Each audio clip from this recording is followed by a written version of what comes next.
Hai semuanya, perkenalkan nama saya Remulana Nikan Sagalas dengan NIM 4233230018. Saya berasal dari kelas PSM 23A. Video ini dibuat sebagai remedial praktikum materi uji makanan. Yang pertama itu marilah kita memulai presentasinya. Praktikum uji makanan dilakukan untuk mengetahui zat yang terkandung dalam suatu jenis makanan. Umumnya uji makanan itu ada 4. Yang pertama itu uji amilum, uji lemak, uji glukosa, dan uji protein.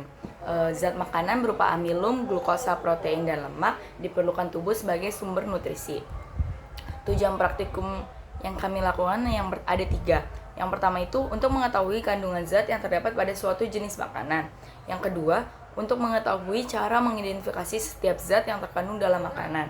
Yang ketiga, untuk mengetahui perubahan yang terjadi ketika dilakukannya uji kandungan makanan.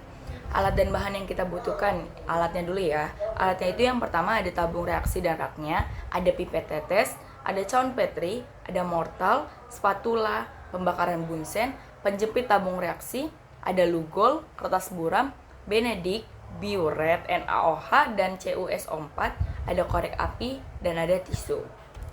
Bahan-bahan yang kita perlukan itu ada 7. Yang pertama ada 6, ada 6.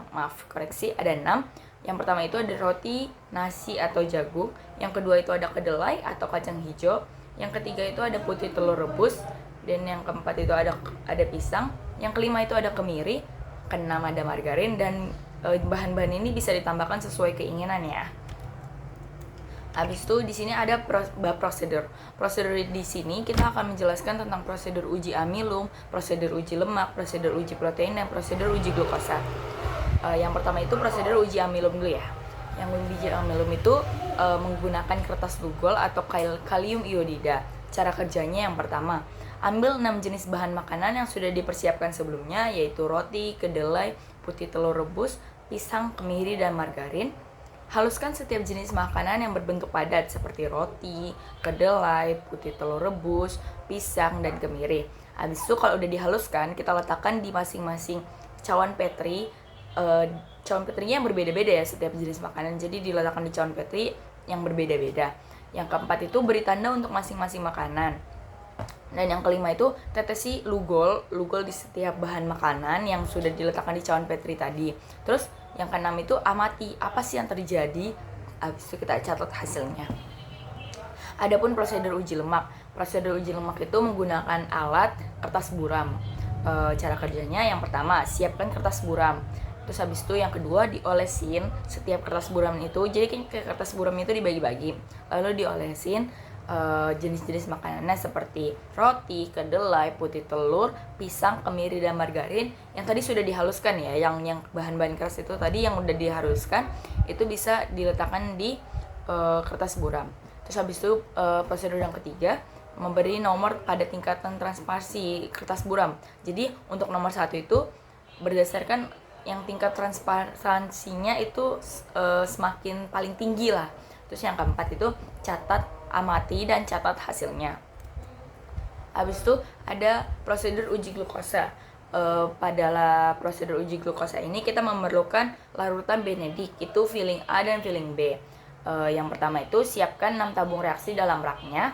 Yang kedua itu ambil 6 jenis bahan makanan yang sudah dipersiapkan sebelumnya, yaitu roti, kedelai, putih telur rebus, pisang, kemiri, dan margarin. Habis itu yang ketiga itu haluskan yang bahan-bahan yang keras itu kayak misalnya roti, kedelai, putih telur rebus, pisang, dan kemiri. Habis itu yang keempat, masukkan setiap jenis makanan yang sudah dihaluskan pada masing-masing tabung reaksi. Yang kelima, beri tanda di tabung reaksi itu untuk setiap jenis makanan. Yang keenam itu beri 5 tetes benedik pada setiap jenis bahan makanan. Yang ketujuh, panaskan tabung reaksi di atas bunsen, ambil, terus goyangkan dan diamkan sebentar. Yang ke-8, amati perubahan warna yang terjadi dan catat hasilnya.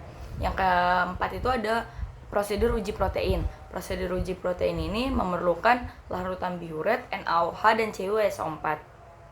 Cara kerjanya, yang pertama, siapkan 6 tabung reaksi di dalam raknya. Ambil 6 jenis makanan yang sudah dipersiapkan sebelumnya, yaitu roti, kedelai, putih telur rebus, pisang, kemiri, dan margarin. Yang kedua, haluskan jenis makanan yang berbentuk padat seperti roti, kedelai, putih telur rebus, pisang, dan kemiri. Yang ketiga, masukkan setiap jenis bahan makanan itu ke dalam tabung reaksi. Tabung reaksinya itu beda-beda ya. Habis itu yang keempat itu beri tanda pada jenis makanan di tabung reaksi tersebut. Kita beri tanda pakai label. Habis itu yang kelima, beri 3 tetes larutan NaOH dan 3 tetes larutan CuSO4 pada setiap jenis makanan. Yang keenam, amati perubahan warna dan yang terjadi dan catat hasilnya. Oke, sekian presentasi dari saya. Mungkin kurang lebihnya ada kesalahan kata, saya memohon maaf. Saya akhiri. Selamat tinggal teman-teman. Bye-bye.